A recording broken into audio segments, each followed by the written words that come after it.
I'm Mahesh Bhat from Bangalore. I teach at Srishti Institute of Art, Design and Technology now. I have been a photographer for over 35 years now.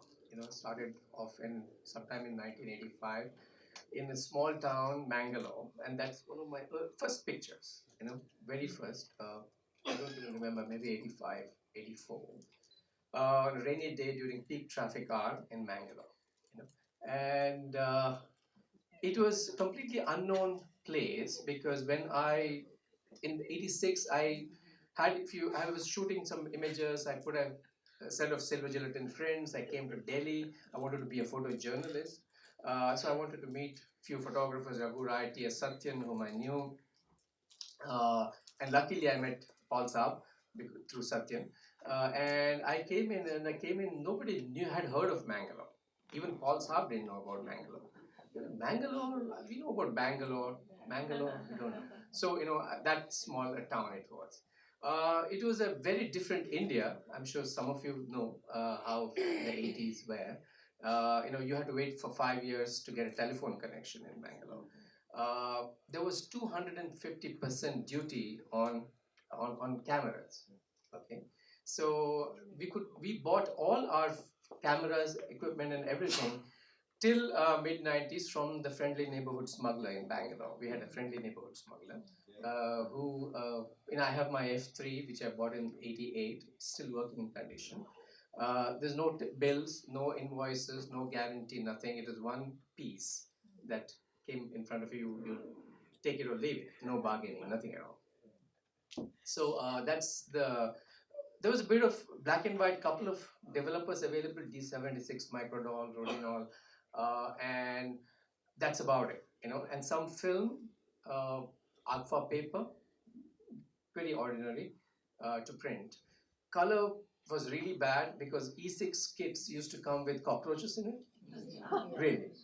Okay. So that's how I in '90s when I went to the US for the first time, I went to New York and met Mr. Baldev Dugal of Dugal Color Projects. He met every. I hope everybody knows about Dugal Color Projects. Mr. Baldev Dugal went to the US with a photographer with the Illustrated Weekly of India and set up the biggest color lab in the United States. He had a 12-story building in Midtown Manhattan, drove a Rolls Royce. But he saw every Indian who came to see him, and he saw my work. He looked at the transparencies and said, "Your work is good, but your processing is really shitty." I said, "Yeah, I know this is what it is." So he called his people and gave me internegatives, prints, black and white color, worth $500 free of cost. So that was the India that I grew up in as a photographer. When photographers used to be raided, photographers were actually raided by customs, their equipment confiscated. You know, you could own one camera without papers, not two. That was illegal. When I went to the US. I had two cameras in my bag. One got registered in my passport, and the cop actually asked me. He said he would buy the second one, which was an Nikon FM2, any currency you want. That was his. That was '92. Forget about education. There was nothing. You know, we were all self-taught. We had some gurus. My cousin was my guru, who was a great technician, was a great landscape photographer as a hobbyist. I learned my black and white printing and processing from him. And to give you an example, I wanted to go through the books. Ansel Adams is in the negative and the print, not available at all. No bookseller had heard of them. So you have to wait for 2 years for your cousin or an uncle or a brother to come from the US But of course, it will cost them $10. They thought it was too much money to spend on a book on photography of all things. I wrote to the United States Information Service in Chennai, and sometime in '86, they were really gracious and they sent me two books by registered post. There were no speed post or couriers. And they lent it to me, and they said I could keep it them for a month and return, which I did after taking some photocopies. And so that was the situation that I grew up in and learned photography. Uh, so, okay, there was no internet, of course, there was no telephones anyway. So, I began my work as a photojournalist. I moved into a freelance photojournalist. I shot for India Today a bit. Then that you had to work for a newspaper to earn a living. I was in Bangalore. Delhi, of course, was in a very different universe. Uh, I did a lot of advertising work, which was paying. So it was good to do it. And I mean, we didn't have soft boxes. We had to make soft boxes from thermocol. Which we did. And so then I'll move into how education was an important part. We had to teach ourselves. We had to share knowledge, right?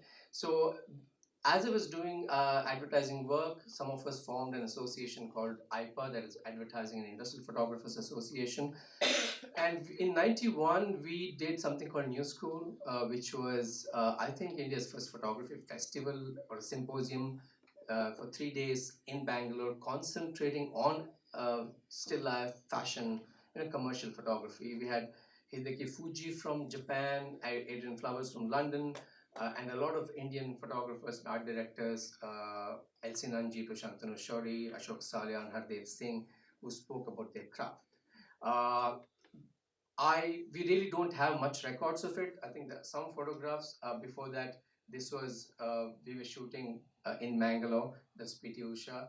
I photographed some other photographers shooting. Uh, Also, the only it's not my picture, of course.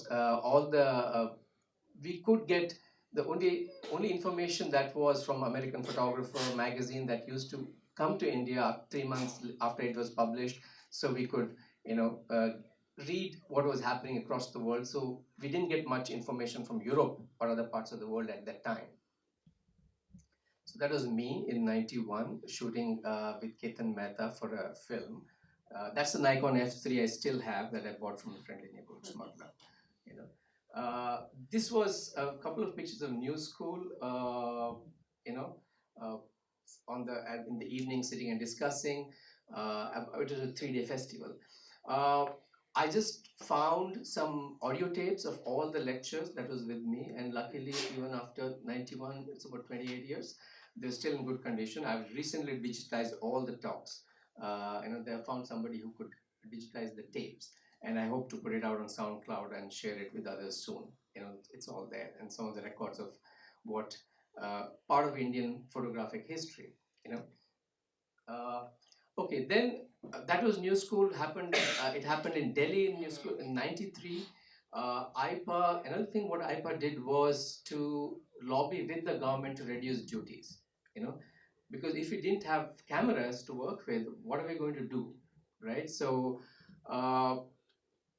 We were quite successful. I have recordings of which I thought of playing, but I didn't bring it. Of Salman Khurshid, who was then the junior minister for commerce in Narasimha Rao government, who came to the New School '91 and promised to lower duties. Have it on tape. So, which they did. So slowly duties came down, and actually at that point in time, we really didn't think of cameras being available the way they are now. That you can go into a store and buy anything that you want, right? So, which we and some of Sudhir Ramachandran, Hardev Singh, and others worked incredibly hard to lobby with the government to bring down the duty. So we had to do all that. Uh, all these things we had to do, and then make our pictures, then learn about things like that. It was not a very easy time, and competing internationally was impossible, because editors sent photographers from the US, UK, wherever other parts of the world shoot in India. They wouldn't hire us because they had no way to see our work, you know, know where the FedExes and UPSs which could, transcend film back, right? So they would come with 100 rolls of film or 500 rolls of film, shoot and go back, you know. While we shot 100 rolls in a year, maybe, so it was not possible we couldn't even afford to buy so much of film, so that was how it was. New School, IPA did a lot of things to bring about some kind of learning education in forms of workshops, big workshops, small workshops, spread across the year in Delhi, Bombay, and Bangalore. It was, of course, a lot of commercial fashion, still industrial, interior, architecture photography, and portraiture. etc. So IPA kind of, we couldn't sustain it. We were professionals. We couldn't sustain it. So kind of it, the whole movement stopped after '95. We all got back into our doing whatever we were doing. So around the time, I was still doing a lot of photography, commercial photography, that is advertising photography, and there was something called the Black Book, an American Black Book, which was a directory of American advertising photographers. All the art directors would come to us with briefs saying that I want a picture exactly like this. They would show up. So we would say, why? I'll just recopy this, and give it to you. Why don't you just? So it was really frustrating. Everybody. Once I went for an advertising brief, and the art director showed me a portrait of Protima, the dancer Protima Bedi, and said, I want a portrait of exactly like this. I said, that's my picture that you're showing. So, he was like, okay. So, these were the things. I was really frustrated about it. So I said, we need to bring about some new thinking here. So I thought of, publishing has always been in blood. My grandfather was a big writer in Kannada, so he used to publish a lot of books. So I decided to bring out a magazine called Light. It's on visual thinking. I have some covers here. There are copies of it here. Uh, this was the first issue. This was the second. This was the third issue. So I would interview photographers, dancers, choreographers, writers, playwrights. It was on visual think, not just photography per se. Painters and tabloid-sized 8 pages. A friend of mine, a designer called Philip D'Souza, he designed it. It was, like I would arm twist Pragati, was one of the finest printers in India, to print it free of cost. Some of them pitched in with money, like Balki, who's now a film director who used to be with Low. He paid some 10,000 rupees then, 96, 97. And that's how I did this. People who saw the magazine then, who subscribed to it, some of them subscribed, still remember it. Every time Dayanita meets me, she keeps on goading me to restart the magazine. I hope I will, maybe soon. That was another attempt in bringing out, disseminating knowledge, and information. Of course, I learned a lot in the process of editing and publishing this. And I keep looking at it again and again, even now, and I find it relevant. Um, it is. It was supposed to be a quarterly, but I could publish only 3 issues in 3 years. No money. There was no Nikon. We all worked with pirated versions of Photoshop and Photoshop 3.0 and CorelDRAW and things like that. So we couldn't afford to buy the software. Photoshop was 60,000 rupees. Who would want to buy? So so that's how this magazine came up. And then after, I think the last issue was, it's right there,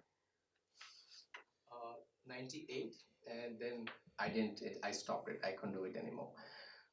So then I went back. Of course, not back. I was doing photography a lot, and sometime in 2001, 2, I think internet opened up, and I put up my website, maheshbhat.com. So within months of that website going up, I started getting assignments from Getty contacted me. They had just set up an assignment division. This wanted me to do an assignment in India. So I would shoot on film, scan it, and send the pictures somehow. We had to go and find a cyber cafe that had decent connection to upload those pictures, right? 5 megapixel scans from a negative. So that was happening, and my relationship with them has now goes strong even today. After 17 years, I shoot for them. I've shot for a variety of different agencies across the world. Now, some of them are defunct now, and I continue to shoot. Which has been a quite satisfying experience. Because of internet, we were able to compete, work internationally. Not before that, not because of quality, but technology. So that was interesting. And and then again, I cut to 2000. Okay, before this, I have few other things. So, cut to now 2012, uh, I was called a friend of mine, Shantanu Shauri, photographer.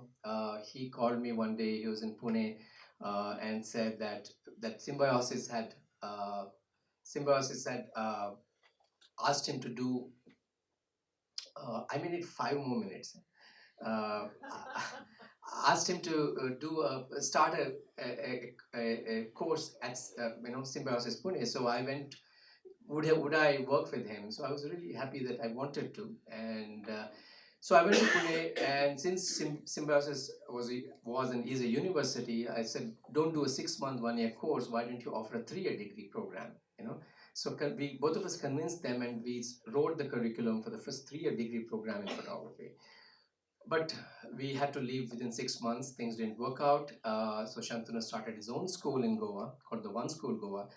I was there. I spent 2 years. We wrote the curriculum. I saw the first batch out, and then I came back to Bangalore.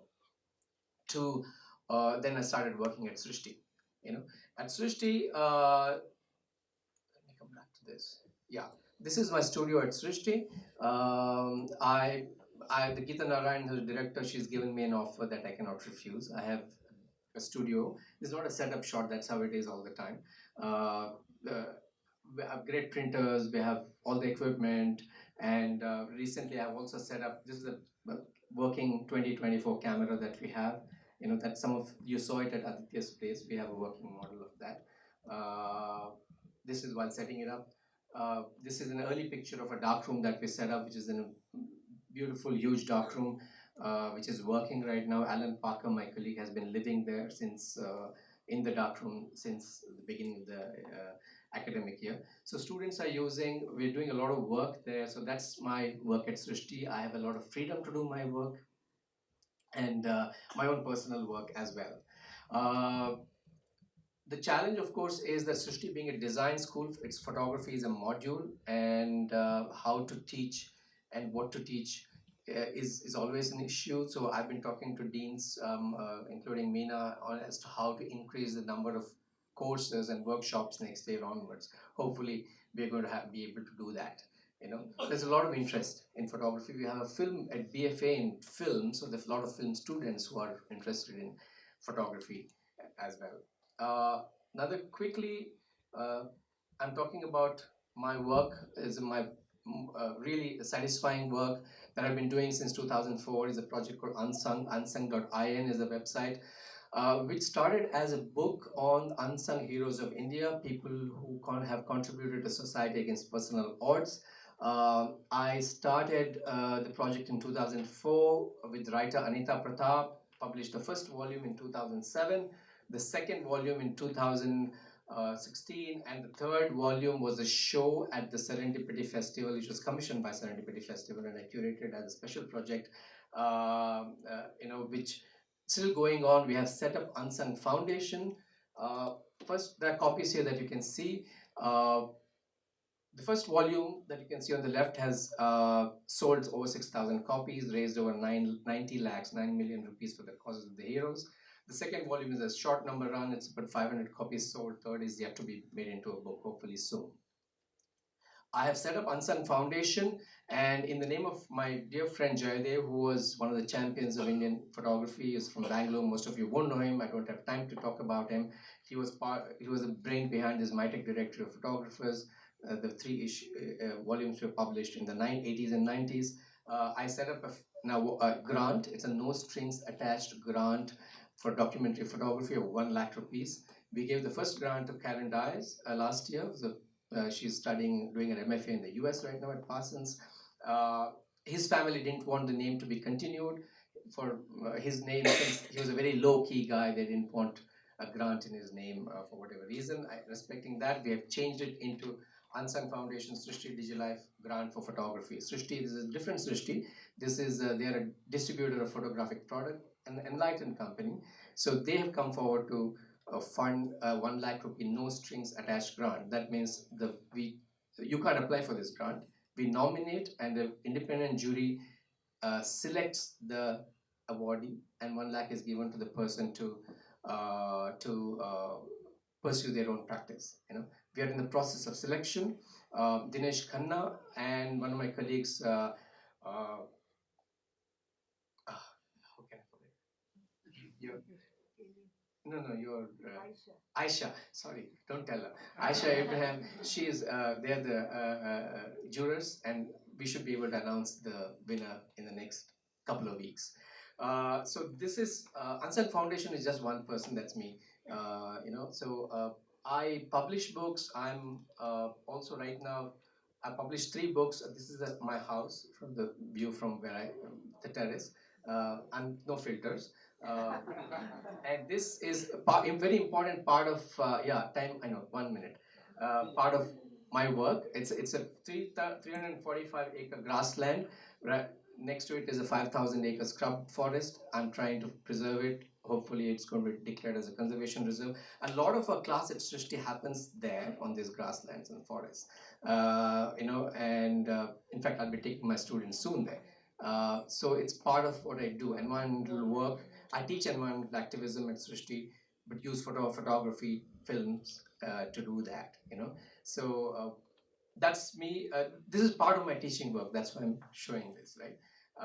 My last project, what I'm working on now is this is images of Yakshagana, a dance form of Karnataka, coastal Karnataka. These images were shot 35 years ago by me when I was like 17 or so.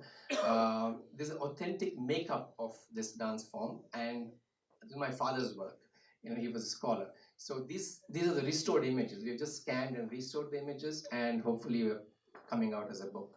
A lot of work, the restoration work has been done by our students, at Srishti. They come and intern with me. So my practice, the reason I'm showing is my practice and my teaching are completely intertwined, and there's no separation.